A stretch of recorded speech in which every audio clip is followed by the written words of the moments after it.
नमस्कार, साफ संदेश भारत से मैं अनिल कौशिक। दोस्तों, आज हम जिस शख्सियत से आपको रूबरू करवा रहे हैं वो देश की जानी मानी श्री राम कथा वाचक या हम कहे दिव्या बालिका कनिष्का भारती। दोस्तों, हरियाणा के करनाल जिले की रहने वाली कनिष्का भारती, हम आज उनसे रूबरू होंगे जो हमारे सामने बैठी है। और जितने भी हमारे दर्शक लाइव हुए हैं और जिनको भी जो सवाल पूछना है, आप कमेंट बॉक्स में हमें सवाल दे सकते हैं, वो जवाब कनिष्का से हम लेने का प्रयास करेंगे। तो दोस्तों, शुरुआत करते हैं आज का जो विशेष साक्षात्कार है उसका, और कनिष्का जी से बात करेंगे। कनिष्का जी, साफ संदेश भारत में आपका बहुत बहुत स्वागत है। सभी को जय जय श्री राम।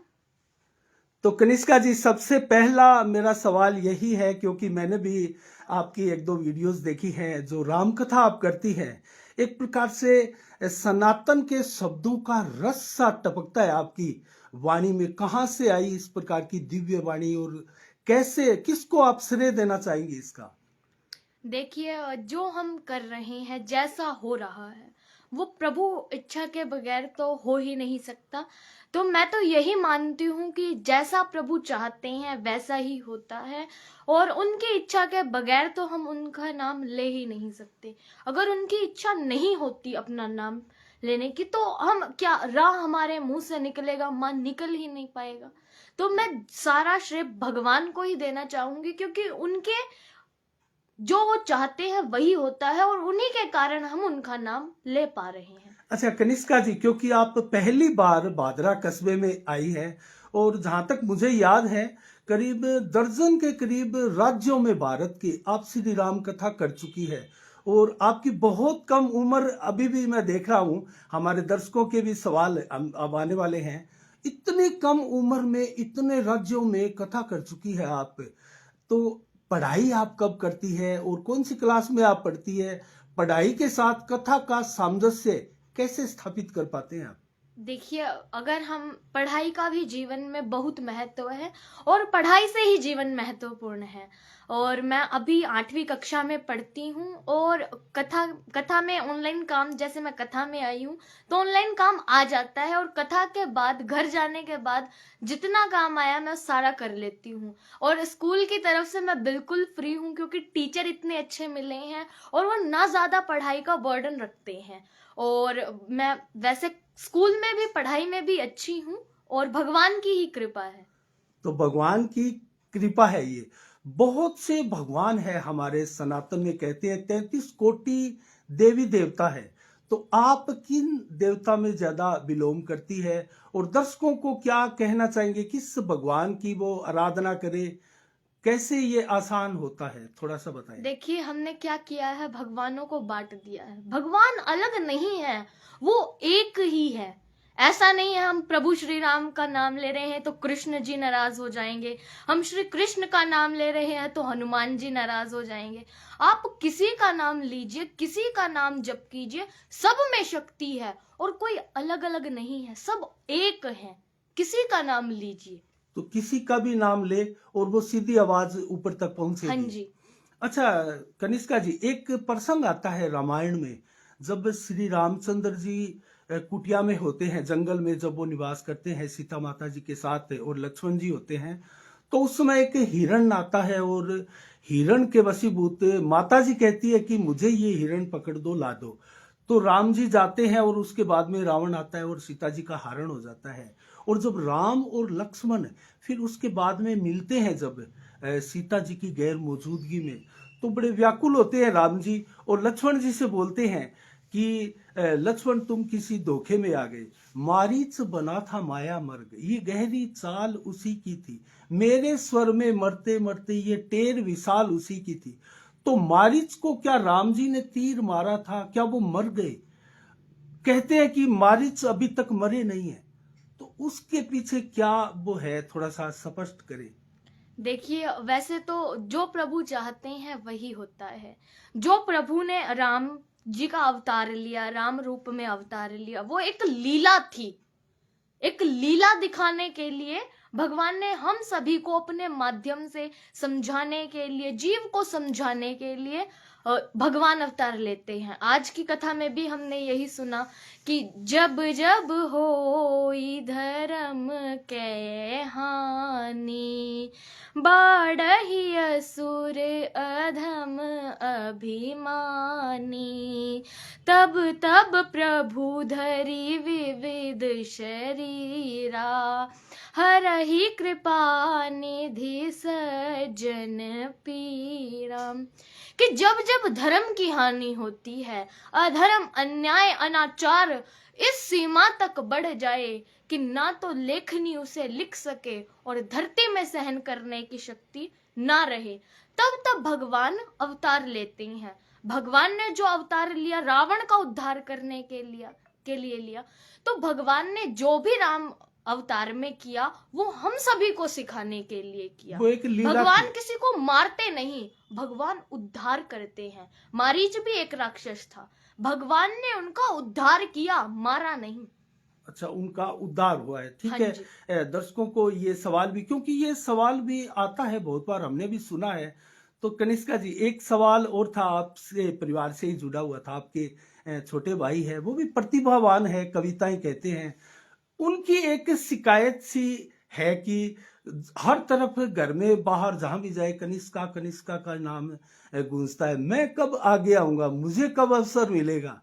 तो क्या आपके भी दिमाग में आता है छोटे भाई को भी कहीं अवसर मिले, या उनके लिए आप क्या सोचती हैं?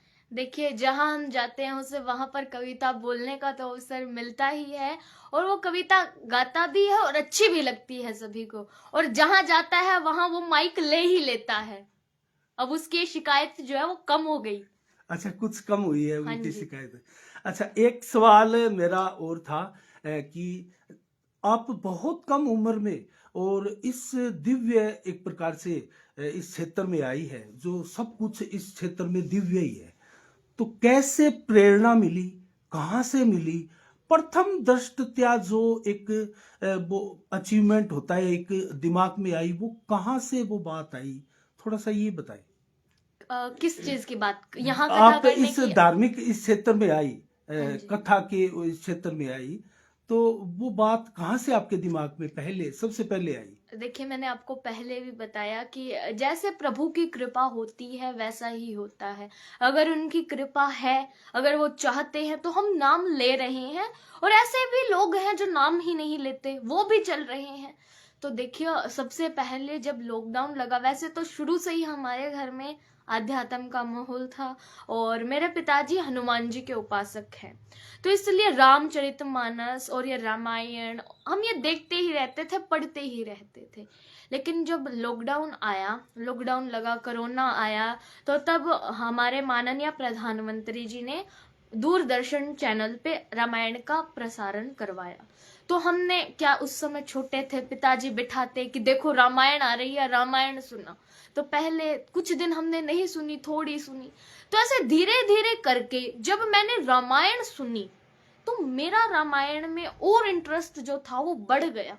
मैंने सोचा कि जब प्रभु श्री राम का चरित्र ऐसा है, तो क्यों ना इनके चरित्र के बारे में जन जन तक पहुंचाया जाए, बताया जाए। तो मैंने अपने पिताजी से कहा कि मैं राम कथा करूंगी और जन जन को प्रभु श्री राम के बारे में बताऊंगी। तो मेरे पिताजी ने कहा कि सब प्रभु श्री राम को जानते हैं, ऐसे ऐसे राजा थे, वन में गए, तो किसे बताना है, सब जानते हैं। तो मैंने कहा कि अगर प्रभु श्री राम को हम जानते, तो आज जो घर घर लड़ाई झगड़े हो रहे हैं ये होते ही नहीं। क्योंकि रामायण में तो सिखाया गया है, रामचरितमानस में सिखाया गया है कि भाई का भाई के प्रति क्या कर्तव्य है, पत्नी का पति के प्रति क्या कर्तव्य है, और बेटे का माता पिता के प्रति क्या कर्तव्य है। तो आजकल जो घर में लड़ाई झगड़े हो रहे हैं ये होते ही नहीं। तो तब से मैंने रामचरितमानस पढ़ी और सीखी, और अभी भी मैं जानने का प्रभु श्री राम के बारे में प्रयत्न कर रही हूँ। क्योंकि आप राम कथा तो जो करती है और लोगों को एक प्रकार से ज्ञान के चक्षु खोलकर उनके जो चीजें बताती है वो तो कथा में है, लेकिन बहुत से प्रसंग आप ऐसे बताती हो जो उस कथा में नहीं है। तो वो शब्द कहाँ से आते हैं? देखिए, वैसे तो हरि अनंत, हरि कथा अनंता। हरि अनंत है, उनकी कथा अनंत है। उनके बारे में कोई एक ग्रंथ नहीं लिखा हुआ कि रामचरितमानस रामायण लिखी हुई है। ऐसे बहुत से ग्रंथ हैं जिनके बारे में प्रभु श्री राम की चर्चा की हुई है। तो प्रभु श्री राम के बारे में जानने के लिए हम कथावाचकों को सुनते हैं, ग्रंथ पढ़ते हैं, तो उनमें से उनके बारे में जो अच्छी बात लगती है हम कथा में कहते हैं। अच्छा, वही आप कथा में कहते हाँ हैं। जी।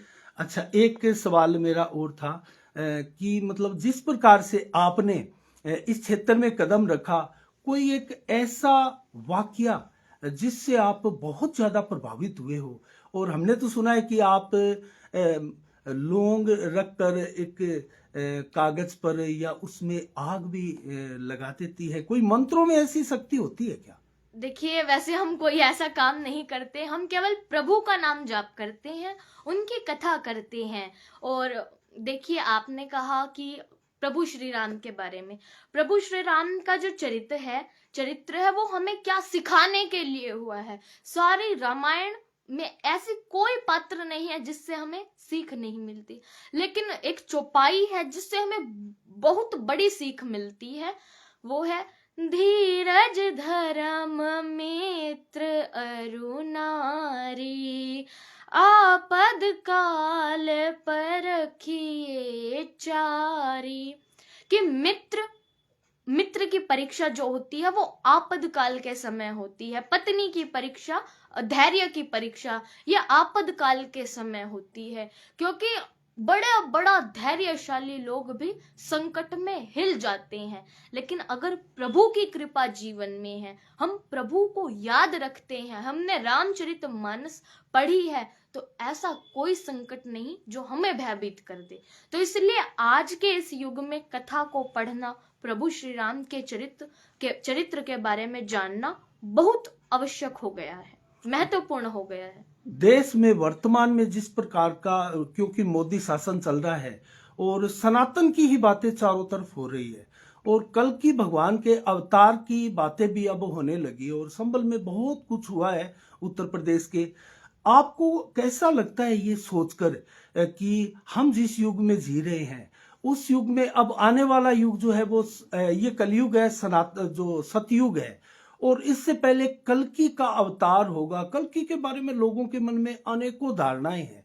क्या उनके बारे में कुछ आप बता सकती हैं कि वो किस प्रकार से वो होंगे, या उनके प्रति लोगों की सोच जिस प्रकार की है, क्या वही उद्धार करेंगे? राम जी ने किया, कृष्ण जी ने किया, उस प्रकार से? देखिए, कल्कि जी इतनी जल्दी तो आने वाले नहीं है, क्योंकि कलयुग के बारे में बताया जाता है कि अभी तो कलयुग बहुत छोटा है। और देखिए, बताया जाता है, देखा जाता है कि अब हमारा सनातन भी जाग रहा है, और अब सनातन अपने उत्थान की ओर है। हम देख रहे हैं कि बहुत से ऐसे, चाहे हम किसी बात को लेकर कहें कि हिंदू जाग रहा है, आजकल युवा को जागने की जरूरत है। तो हम देख रहे हैं कि युवा भी कथा में आ रहे हैं, चाहे हम ये राम मंदिर को लेकर माने या कैसे भी माने। तो जो भी हो रहा है वो प्रभु की कृपा से ही हो रहा है। उनकी कृपा के बिना तो एक पत्ता भी नहीं हिलता। तो जैसा हो रहा है, जो होगा, कल्कि का अवतार होगा तो प्रभु के प्रताप से ही होगा, प्रभु के कारण ही होगा। बहुत ही शानदार बात कही आपने। एक सवाल मेरा और है, आप हरियाणा करनाल से निकली है, वहां से आप आई है, और शंकराचार्य जी की शिष्य होना ये एक बहुत बड़ी बात है। शंकराचार्य जी से कोई मिल भी नहीं सकता, और आपको उन्होंने शिष्य चुना। तो ये इसके पीछे बताइए, कैसे आपको शंकराचार्य ने शिष्य चुना, और उनके बारे में कुछ कहे। देखिए, वैसे तो गुरुदेव है ही बड़े प्रतापशाली, जिनके चेहरे को देखते ही, उनके तेज को देखते ही नेत्र बंद हो जाते हैं। तो मैं तो शुरू से यही कहती आ रही हूं कि प्रभु की कृपा है, प्रभु की कृपा के बिना कुछ नहीं होता। और हम उनके एक प्रोग्राम में गए थे जहां उनकी दृष्टि हम पर पड़ी, हम उनसे मिले भी, और हमने उनसे नामदान लिया, दीक्षा ली, और तब से ही हम उनके साथ हैं। और उनका जो मेन उद्देश्य आजकल है वो गौ माता को राष्ट्र माता बनाने का है। और मैं आज इस इंटरव्यू के माध्यम से, इस लाइव के माध्यम से यही कहना चाहती हूँ कि हमें अपनी गौ माता को राष्ट्र माता अवश्य बनाना होगा, उन्हें घोषित करना होगा। क्योंकि देखिए, जिन गौ माता के कारण भगवान श्री कृष्ण का नाम गोविंद गोपाल पड़ा, आज वही गौ माता सड़कों पर घूम रही है। अरे हम हिंदुओं के लिए कितनी शर्म की बात है, हमें ये बताने में शर्म आनी चाहिए कि हम हिंदू हैं। हम हिंदू होते हुए अपनी माँ का अपमान ऐसे सहन कर रहे हैं, यह हम सभी के लिए बड़े दुर्भाग्य की बात है। तो हमें अपनी गौ माता को राष्ट्र माता का दर्जा दिलवा कर रहना है। और ये देखिए, हम सभी के लिए ही होगा। जब हम एक से जुड़ेंगे, दूसरे से जुड़ेंगे, तब ही हम एक अपना ऐसा संगठन बना सकते हैं। इकट्ठा होकर ही हम कुछ कर सकते हैं, अकेले हम कुछ नहीं कर सकते। भगवान ने रावण का उद्धार किया, उनसे युद्ध किया, तो अपनी सारी सेना के साथ किया। क्योंकि जब हम एक साथ होते हैं तब हम कुछ कर सकते हैं। तो यदि हमें गौ माता को राष्ट्र माता बनाना है तो सभी को एकत्रित होना पड़ेगा, इकट्ठा होना पड़ेगा और गौ माता को राष्ट्र माता का दर्जा दिलवाना होगा। बहुत अच्छी बात कही आपने। और गौ माता के परिवेश में जितनी भी बातें हैं की जा रही है, उसको लेकर अब हिंदू मानने लगे हैं कि गौ माता को राष्ट्रीय माता का दर्जा जल्दी मिलना चाहिए। आपको कुंभ का भी निमंत्रण आया है, तो क्या आप कुंभ में जाना चाहेंगी? कुंभ 12 वर्षों बाद आता और बहुत बड़ा आयोजन इस बार प्रथम बारी मैं तो कहूंगा कि इतने बड़े स्तर पर जो है कुंभ का आयोजन हो रहा है। हाँ जी, तो देखिए, निमंत्रण आया है और जाना तो होगा ही, भगवान का बुलावा आया है और हम कैसे इनकार कर सकते हैं। प्रभु ने बुलाया है तो जाना तो होगा ही, क्योंकि उनके बुलावे के बिना हम कहीं जा ही नहीं सकते। जब वो बुलाते हैं, जब उनका आदेश आता है, तब हम वहां जा सकते हैं। तो हम अवश्य कुंभ में जाएंगे। बहुत बड़े बड़े संत इस देश में हैं, उनके पास इस प्रकार के बुलावे नहीं आते हैं। क्या कारण है कि एक बाल संत कनिष्क भारती के पास इस प्रकार का बुलावा आया है? देखिए, मैं जब से इंटरव्यू शुरू हुआ है एक ही बात कह रही हूँ कि भगवान की कृपा है। उनकी कृपा जीवन में होना बड़ा महत्वपूर्ण है। क्योंकि देखिए, जब कथा के प्रथम दिन हमने एक बात कही कि हम कई संकल्प लेते हैं, कई जीवन में मंगल भावनाएं सजोते हैं, लेकिन जब तक प्रभु की कृपा हमारे जीवन में नहीं है तब तक वो पूरे ही नहीं होते। तो कुछ भी करने से पहले भगवान की कृपा होना जरूरी है। देखिए, एक नियम है, हम कोई संकल्प करते हैं लेकिन उसे कार्य रूप नहीं देते तो भी संकल्प सफलता की ओर नहीं जाता। हम संकल्प भी करते हैं, उसे क्रिया का रूप भी देते हैं, लेकिन हमारे ऊपर प्रभु की कृपा नहीं है, परमात्मा की कृपा नहीं है, तो भी वो संकल्प सफलता की ओर अग्रसर नहीं होता। तो भगवत कार्य की शुरुआत के लिए, भगवान के नाम के लिए उनकी कृपा होना, शुभ संकल्प होना, क्रिया होना, ये तीन चीज बड़ी महत्वपूर्ण है। कनिष्का जी, क्या आप मेडिटेशन भी करती हैं? मेडिटेशन के बारे में कुछ बताएं, क्योंकि आजकल जिस प्रकार से लोगों भागम भाग की जिंदगी है और बहुत स्ट्रेस में लोग रहते हैं, और उनके लिए कोई बहुत शांति का और ईश्वर से जुड़ने का कोई सरल मार्ग उपाय कोई, या मेडिटेशन है या भक्ति है, तो क्या देखिए, कहेंगे? वैसे अगर आपके पास समय है तो मेडिटेशन तो करना ही चाहिए, लेकिन कई कहते हैं कि हमारी दुकान है, ऑफिस है, हमें वहां जाना है, तो मेडिटेशन कैसे कर सकते हैं, इतना समय ही नहीं है। तो आप जब दुकान में जाते हैं तो आप एक जगह बैठकर प्रभु की कथा लगाइए, उनकी कथा श्रवण कीजिए। उनकी कथा सुनने से जो शांति जीवन में मिलती है वो दूसरी किसी चीज में नहीं है। उनकी कथा जितनी ध्यान पूर्वक बैठकर, जितनी भाव पूर्वक बैठकर हम सुन सकते हैं, उतने ध्यान पूर्वक बैठकर सुननी चाहिए। और अगर जीवन में शांति चाहिए तो प्रभु श्री राम का चरित्र सुनने की आवश्यकता हमारे जीवन में है, और उनका चरित्र सुनना ही होगा, क्योंकि उनके चरित्र सुनने से भी शांति जीवन में आती है। सोचकर देखिए, जिन प्रभु श्री राम को कल राज्य मिलने वाला है, उन्हें पता चलता है कि वन में जाना है, कितनी बड़ी बात है, लेकिन इतना सा भी तनाव चेहरे पर दिखाई नहीं दिया, जीवन में ही नहीं था। बल्कि खुशी खुशी पिता की आज्ञा स्वीकार करके वन में चले गए।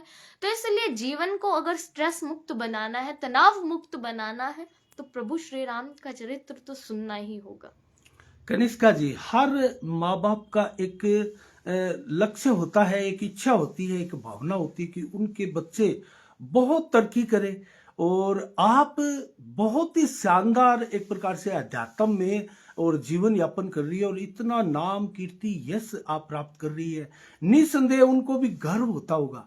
आप जब घर पे उनसे बातें करती है तो क्या वो कहते हैं इस विषय को लेकर, कितने वो खुश रहते हैं अपनी माता के बारे में या अपने पिता के बारे में? कुछ बताएं। देखिए, वैसे तो हमारे घर में भगवत चर्चा ही होती है। आजकल हम सभी क्या सोचकर बैठे हैं कि हमारा बच्चा तो गलत दिशा में चल रहा है, वो फोन देख रहा है, तो वो ऐसा क्यों कर रहा है? हमने उन्हें जैसे संस्कार दिए हैं, बच्चा भी वही सीखता है। अब हमारे घर में शुरू से अध्यात्म का माहौल है, और मेरे पिताजी हनुमान जी के उपासक है, रामचरितमानस घर में पढ़ी जाती है, हम कथा सुनते हैं, तो हम भी उसी लाइन में गए, उसी दिशा में गए। तो अगर आपको भी अपने बच्चों को सही दिशा दिखानी है, तो पहले अपने आप को परिवर्तित करना होगा, अपने आप को बदलना होगा। अब माता पिता तो घर में फोन चला रहे हैं, टीवी चला रहे हैं, और बच्चों से ये अपेक्षा कर रहे हैं कि हमारा बच्चा प्रभु श्री राम के जैसा हो। यदि आप चाहते हैं आपका बच्चा प्रभु श्री राम के जैसा हो, तो पहले आपको भी तो दशरथ जी और कौशल्या जी के जैसा बनना होगा। तो यदि अपने बच्चों को संस्कारवान बनाना है, उन्हें सही दिशा दिखानी है, प्रभु श्री राम के चरित्र से उन्हें जोड़िए। और मैं तो इसमें भी प्रभु श्री राम की ही कृपा मानती हूँ कि मैं ये कथा आज कह पा रही हूँ, प्रभु का नाम जप पा रही हूँ। अन्यथा तो आज हम भी अपने घर होते, वही स्कूल के कार्यों में लगे रहते। तो ये प्रभु की ही कृपा है। कनिष्का जी, मात्र 8वीं क्लास में आप पढ़ती है, और आज जहां भी देखे, भारत ही नहीं पूरे देश में, दुनिया में जहां भी जाए, बच्चे क्या, बड़े क्या, बुजुर्ग क्या, महिला क्या, सभी के हाथ में मोबाइल होता है, और मोबाइल के बगैर कोई कल्पना ही नहीं करता कि 1 घंटे भी दूर रहा जाए। एक अलग सी बेचैनी होती है। ऐसे में आप मोबाइल को लेकर क्या कहेंगी? और खुद मोबाइल देखने की आपकी इच्छा नहीं होती क्या उसमें? अरे देखिए, मोबाइल तो बड़ी अच्छी चीज है, लेकिन हम इसका उपयोग किस दिशा में कर रहे हैं, उपयोग कैसे कर रहे हैं, ये महत्व की बात है। अब एक फोन में हम देख रहे हैं, वीडियो चला रहे हैं, गाने चला रहे हैं, और दूसरे फोन में हम प्रभु श्री राम की कथा सुन रहे हैं। तो दोनों में कितना अंतर है, कितना फर्क है? मोबाइल एक ही है, लेकिन उसके इस्तेमाल अलग है, उपयोग अलग है। तो ये मोबाइल तो हम इसमें प्रभु के भजन भी सुन सकते हैं, कथा भी सुन सकते हैं। और यदि आज ये मोबाइल नहीं होता, तो आप मेरे बारे में कैसे जानते और मैं आपके बारे में कैसे जानती? तो हमारे ऊपर ये डिपेंड करता है कि हम इसका उपयोग कैसे कर रहे हैं। तो आपको क्या ज्यादा इच्छा नहीं होती मोबाइल की? अरे, हम इसमें भगवान की कथा श्रवण करते हैं, जब जब इच्छा होती है उनके भजन श्रवण करते हैं। तो आप भी इस्तेमाल करते हैं। बच्चों को क्या कहें? देखिए, वैसे तो हमारे पास फोन चलाने का इतना टाइम ही नहीं होता, लेकिन जब जितना होता है कथा के लिए यूज करते हैं। हाँ, बच्चों को क्या मैसेज या संदेश देंगी जो बच्चे मोबाइल में गेम खेलते हैं, अपने माँ बाप का कहना नहीं मानते हैं, और बहुत ज्यादा मोबाइल में वो व्यस्त रहते हैं? उनको आप क्या मैसेज देना चाहेंगे? देखिए, आजकल हर माता पिता की ये चिंता बनी हुई है कि हमारा बच्चा फोन देखता है। तो सोचकर देखिए, उन्हें फोन देखने की आदत लगाई किसने है? जब बच्चा छोटा होता है, वो रोने लगता है, तो हम उसे मोबाइल देकर बैठा देते हैं कि बेटा मोबाइल लेकर बैठ जा, ताकि हमारा काम आसान हो जाए। तो आदत तो हमने उसे पहले से लगाई है। यदि हमने उसे बचपन से ही उसमें कार्टून की जगह भगवान की कथा लगा कर दी होती, तो आज वो भी एक सही दिशा में होता। तो जितना हो सके अपने घर में ऐसा व्यवहार कीजिए जिससे बच्चा बुरी चीज ना सीखे, बल्कि वो एक अच्छी दिशा में जाए, अच्छे संस्कार प्राप्त करे, भगवान से जुड़े। ऐसा माहौल घर में होना चाहिए, और यह माहौल माता पिता पर ही निर्भर करता है कि माता पिता अपने बच्चे से कैसा व्यवहार कर रहे हैं।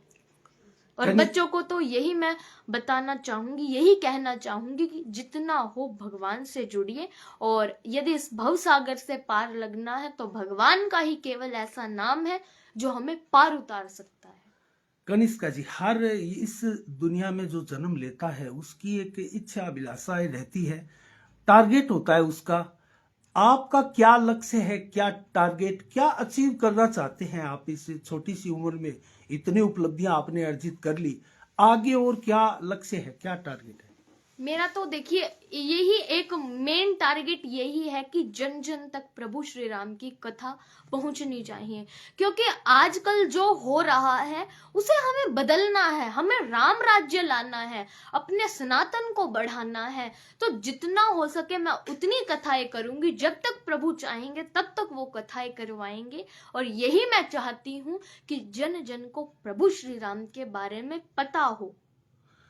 जिस प्रकार से बागेश्वर धाम के जो धीरेन्द्र जी शास्त्री हैं, वो भी लोगों की पर्चियां निकालते हैं, उनके दुख दूर भी करते हैं, बहुत सी बातें सुनते हैं। बहुत लोग उनके फॉलोअर भी बने हैं, फैन भी है, उनकी सभाओं में हजारों लाखों की भीड़ जाती है। आपको क्या लगता है उनमें, उनके प्रति जिस प्रकार का लगाव लोगों का है, तो वो भी सही दिशा में कार्य कर रहे हैं? क्या आपकी इच्छा भी होती है कि मैं भी इस प्रकार से कोई करूं? देखिए वैसे मैं ये जानती हूँ कि मैं जिस दिशा में हूँ वो दिशा सही है। हम भी प्रभु का नाम ले रहे हैं, हम भी अपने सनातन को आगे बढ़ा रहे हैं। और जो बागेश्वर धाम है धीरेन्द्र कृष्ण शास्त्री जी, वो भी सनातन को आगे बढ़ा रहे हैं। उनसे ही कितना युवा उन्हें देखकर जागृत हुआ है और वो धर्म के लिए आगे बढ़ा है। तो वो भी कोई गलत कार्य नहीं कर रहे, वो भगवान के बारे में बता रहे हैं, हनुमान जी के बारे में बता रहे हैं। चलो, बहुत बहुत धन्यवाद आपको, बहुत बहुत शुभकामनाएं। हमारा भी सौभाग्य रहा कि आपसे आज रूबरू हुए, और तमाम दर्शक जो जुड़े हैं, बेशक आज दर्शक हमें कम दिखाई दे रहे हैं, लेकिन जितने भी जुड़े हैं ये वीडियो, मैं सभी दर्शकों से निवेदन करूंगा कि आप ज्यादा से ज्यादा इसको आगे शेयर करें, ताकि सनातन की बातें आम लोगों तक, हर घर, हर जगह, हर गांव शहर में ये चीजें पहुंचे। और बाल संत कनिष्का जी भारती का हम बहुत बहुत आभार व्यक्त करते हैं, शुक्रिया अदा करते हैं कि बादरा में वो पहली बार हमारे यहाँ पहुंची है। तो इसी के साथ ही साफ संदेश भारत से मैं अनिल कौशिक, नमस्कार, जय भारत, जय जय राजस्थान।